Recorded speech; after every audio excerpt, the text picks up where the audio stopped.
జరుగుతున్న అక్రమ మైనింగ్ మీద నిన్నటి రోజున మా నాయకుడు అనిల్ కుమార్ యాదవ్ గారు అన్ని ఆధారాలతో సహా మాట్లాడడం జరిగింది. ఈ రోజున బీద రవిచంద్ర గారు దాని గురించి మాట్లాడుతూ సైదాపురం మండలంలో అక్రమ మైనింగ్ జరగటం లేదు, వేమిరెడ్డి ప్రభాకర్ రెడ్డి గారు ఫ్యాక్టరీ ఏర్పాటు చేయాలనుకుంటున్నారు అని మాట్లాడారు. వేమిరెడ్డి ప్రభాకర్ రెడ్డి గారు ఫ్యాక్టరీ ఏర్పాటు చేయాలనుకుంటే మేము కూడా స్వాగతిస్తాం. ఎందుకంటే మా మండలంలో ప్రజలకి వేలాది మందికి ఉపాధి దొరుకుతుంది. శంకుస్థాపన కూడా చేయని ఫ్యాక్టరీ కోసం ఇప్పటి నుంచే గత 10 నెలలుగా గనులన్నింటినీ కూడా మూసివేయించడం ఎంతవరకు సమంజసం? ఆ మైకా పరిశ్రమల కింద ఆధారపడ్డ వేలాది మంది కార్మికులు, కూలీలు, ఉద్యోగులు, వారి కుటుంబాలు రోడ్డున పడుతున్నాయి.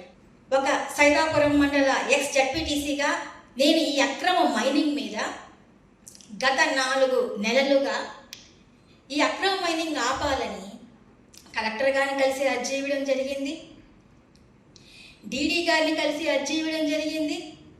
అక్రమ మైనింగ్ ఆపాలని directorate general of mine safety వారిని కూడా కలిసి ఈ అక్రమ మైనింగ్ ఆపాలని కోరడం జరిగింది. అంతేకాకుండా అత్యంత ప్రమాదకరమైనటువంటి జిలిటన్ స్టిక్స్ని ఉపయోగించి బ్లాస్టింగ్ చేస్తున్నారు సార్ అని కూడా డిఎస్పీ గారికి కూడా కంప్లైంట్ చేయడం జరిగింది, ఎస్ఐ గారికి కంప్లైంట్ చేయడం జరిగింది. అయినా కూడా ఎటువంటి ప్రయోజనాలు కూడా మాకు కనిపించలేదు. అన్ని అనుమతులు ఉన్న రవిచంద్రన్కి బహుశా వారి దృష్టికి ఇవన్నీ పోయినట్లేదు. మరి వారు బిజీగా ఉంటారు కదా, మా పోరాటాన్ని చూసే అంత టైం లేదో వ్యవధి లేదో. మరి మీ దృష్టికి తీసుకొస్తున్నాను రవిచంద్రన్న, గత 4 నెలలుగా నేను అక్రమ మైనింగ్ మీద ఇంతమందిని కలిసినా కూడా ఎటువంటి చర్యలు కూడా మా మండలంలో జరగలేదు అక్రమ మైనింగ్ ఆపడానికి. అన్ని అనుమతులు ఉన్న గనులన్నింటినీ మూసివేయించి ఎటువంటి అనుమతులు లేనటువంటి గనుల్లో మీరు చెప్తున్నారే వేమిరెడ్డి ప్రభాకర్ రెడ్డి గారు వాళ్ళ అనుచరులు మైనింగ్ చేస్తున్నారు. బహుశా ఇది మీ దృష్టికి రాకపోవచ్చు.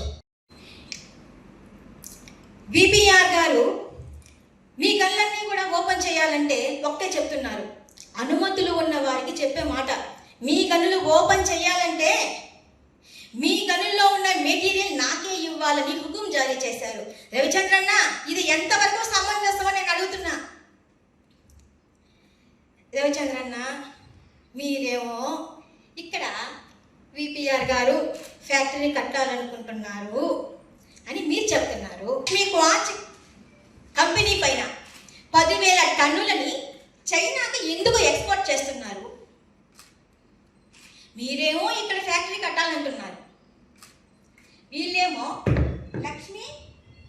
లక్ష్మీ క్వార్ట్జ్ కంపెనీ తరపున ఆ కంపెనీ పైన 10,000 టన్నులని చైనాకు ఎక్స్పోర్ట్ చేస్తున్నారు. రవిచంద్రన్ ఏమో విపిఆర్ గారు ఇక్కడే ఫ్యాక్టరీ ఏర్పాటు చేయాలని మీరు చెప్తున్నారు, వీళ్ళేమో లక్ష్మీ క్వార్ట్జ్ కంపెనీ తరపున 10,000 టన్నులు చైనాకి ఎక్స్పోర్ట్ చేస్తున్నారు. మరి ఇక్కడే ఫ్యాక్టరీ కట్టే ఉద్దేశమే ఉంటే వీళ్ళు ఎందుకు చైనాకి ఎక్స్పోర్ట్ చేస్తున్నారు అనేది మాకు అర్థం కావట్లేదు. ఒకవేళ ఫ్యాక్టరీ ఏమైనా చైనాలో కడుతున్నారా లేదా ఇక్కడే కడుతున్నారు? ఇది రవిచంద్రన్నే దీనికి సమాధానం చెప్పాలా. ఇంకొక మాట అన్నారు రవిచంద్రన్న, ఏదో చిన్న కాగితాల పొరపాటు ఉండొచ్చేమో కానీ అక్కడైతే అక్రమ మైనింగ్ జరగడం లేదు అని. రవిచంద్రన్న, చిన్న కాగితాల పొరపాటు కాదు రవిచంద్రన్న, పెద్ద పొరపాట్లే. స్వయంగా మీ ప్రభుత్వంలోనే పద్మావతి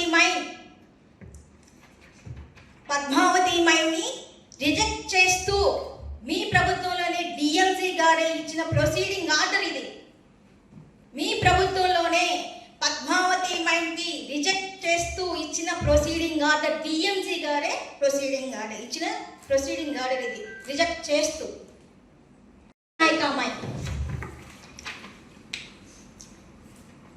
సిద్ధి వినాయక మైండ్ కూడా రిజెక్ట్ చేస్తూ, సిద్ధి వినాయక మైండ్ని రిజెక్ట్ చేస్తూ మీ ప్రభుత్వంలోనే డిఎంజీ గారు ఇచ్చిన ప్రొసీడింగ్ ఆర్డర్, ఇది మీ ప్రభుత్వంలోనే డిఎంజీ గారు ఇచ్చిన ప్రొసీడింగ్ ఆర్డర్. ఇవన్నీ కూడా 50 సంవత్సరాలు పూర్తి అయిపోయినవే రవిచంద్రన్న, ఇవన్నీ కూడా 50 సంవత్సరాలు పూర్తయిపోయినవే. Indian Bureau of Mines rule ప్రకారం 50 సంవత్సరాలు పూర్తయిపోయిన మైన్లన్నీ కూడా ప్రభుత్వ భూములే అన్నా రవిచంద్రన్న. నువ్వు చెప్పావే అక్రమ మైనింగ్ నిర్వచనానికి, నువ్వు చెప్పిన అక్రమ మైనింగ్ నిర్వచనానికి ఒక నమస్కారం రవిచంద్రన్న. కొండలు గుట్టల్లోనే తవ్వితేనే కాదన్నా అక్రమ మైనింగ్. ప్రభుత్వ భూముల్లో తవ్వినా సరే అది ఏంటి? అక్రమ మైనింగ్. ప్రస్తుతానికి వీళ్ళు చేస్తుండేది అదేనన్నా, వీళ్ళు చేస్తుండేదంతా 50 సంవత్సరాలు పూర్తి అయిపోయిన మైన్లలోనే వీళ్ళు మైనింగ్ చేస్తున్నారు. మరి వీళ్ళు చేసేది అక్రమ మైనింగా సక్రమ మైనింగా అన్నా రవన్నా? మీరే చెప్పాలన్నా.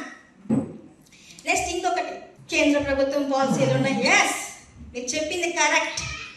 కేంద్ర ప్రభుత్వం పాలసీ, భారత ప్రభుత్వ గనుల మంత్రిత్వ శాఖ వారు ఏం చేశారంటే క్వార్ట్జ్ని మేజర్ మినరల్గా ప్రకటించారు. కాబట్టి 50 సంవత్సరాలు పూర్తి అయిపోయిన మైన్లలో ఎటువంటి అక్రమ మైనింగ్ జరగకూడదు. ఎంఎండిఆర్ చట్టం 1957 ప్రకారం అవన్నీ కూడా రెవెన్యూ డిపార్ట్మెంట్ హ్యాండ్ ఓవర్ చేసుకోవాలి. అంతేకాకుండా మా ఇంకొక విషయం అన్నా, మీ ప్రభుత్వమే తీసుకొచ్చిన Jio Andhra Pradesh minor mineral policy 2025 మీ కూటమి ప్రభుత్వంలోనే తీసుకువచ్చిన పాలసీ. ఈ పాలసీ ప్రకారం ఆంధ్రప్రదేశ్ మైనర్ మినరల్ పాలసీ 2025, ఈ పాలసీ ప్రకారం లీజు గడువు పూర్తి అయిపోయిన మైన్లలో స్టాక్ పాయింట్లో ఉన్న మెటీరియల్ని ఆక్షన్ పద్ధతి ద్వారా టెండర్లకి పిలవాలి. ఆక్షన్ పద్ధతి ద్వారా టెండర్లకి పిలవాలని మీ స్టేట్ గవర్నమెంటే ఇచ్చిన జీవో మీ ఎంపీ గారే పాటించడం లేదు. ఇప్పుడు మీరు చేస్తున్న పద్మావతి సిద్ధి వినాయక మైన్ రెండింటికి కూడా 50 సంవత్సరాలు పూర్తయిపోయింది. కాబట్టి మీ స్టేట్ గవర్నమెంట్ ఇచ్చిన రూల్ని మీ ఎంపీనే పాటించట్లేదన్నా, దాంట్లోనే వాళ్ళు మైనింగ్ చేస్తున్నారు. రవెన్నా, వాళ్ళు చేసేది అక్రమ మైనింగా సక్రమ మైనింగా మీరే చెప్పాలి రవెన్నా. ఇంకొక ఇది కూడా మాట్లాడున్నాడు మా రవిచంద్రన్న. పాపం మా రవిచంద్రన్న ఏదో హడావిల్లో వచ్చేసారు. రవిచంద్రన్న, మీరేమో కావల్లో ఉంటారు. మా సైదాపురం మండల స్థితి గతులు మీకు ఎలా తెలుస్తాయి అన్నా. అంతేకాకుండా ఈ సైదాపురం మండలంలో మైకా పరిశ్రమల కింద ఆధారపడి వేలాది మంది కార్మికులు, కూలీలు, ఉద్యోగులు ఎన్నెన్ని ఇబ్బందులు పడుతున్నారు. వాళ్ళు రోడ్డున పడడానికి వారి కుటుంబాలు ఎవరు కారణం అనేది మీకు ఎలా తెలుస్తుంది రవన్నా? పార్టీలకి సంబంధంలే, నేనే వస్తా మీ దగ్గరికి, నేనే వస్తా, అన్ని ఆధారాలతో వస్తా, ఫొటోస్ వీడియోస్తో సహా మీరు అపాయింట్మెంట్ ఇస్తే మీ దగ్గరికి నేనే వచ్చి వాటన్నిటినీ కూడా మీకు నేను అందజేస్తా. మీరు వచ్చినా సరే, లేదా మీకు సమయం లేకపోతే అధికారిని పంపించినా సరే, మీరు అన్నారు కదా అక్కడ ఏమి మైనింగ్ ఏమి జరగడం, అసలు మైనింగే జరగడం లేదు, మీడియా వాళ్ళు పోవచ్చు, ఇప్పుడు పోయినా అక్కడ ఏమీ లేదని మీరేమో పొమ్మని చెప్తున్నారు. మా మండలంలో ఏమో ఒకరున్నారు, ఎవరు గద్వాల్ సాయి అంట, ఏది రాత్రులు కూడా నేను తెలంగాణ 4 హత్యలు చేసేసాను అని ఆయన నెంబర్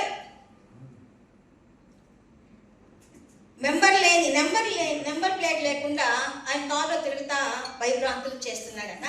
మీరు చెప్పిన ప్రకారం మేమందరం పోతామన్నా రవిచంద్రన్న, మీరు చెప్పారు కదా మీకేం భయం లేదు, అసలు ఏం జరగట్లేదు, వెళ్ళొచ్చు రావచ్చు అని. ఛానల్ 9 వాళ్ళు కూడా వెళ్ళారు. అసలు ఏం జరుగుతుంది అక్కడ అని వెళితే మీడియా వాళ్ళు కూడా లోపలికి అలో చేయలేదు.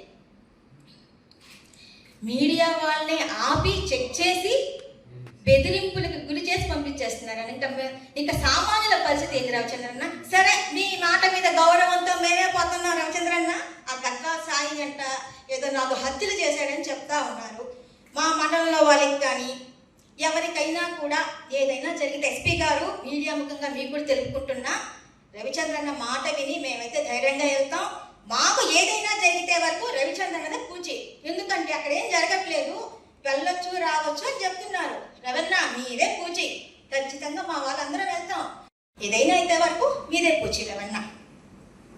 ఇక ఇంకొక ముఖ్యమైన విషయం, వేమిరెడ్డి ప్రభాకర్ రెడ్డి గారు. వేమిరెడ్డి ప్రభాకర్ రెడ్డి గారు కూడా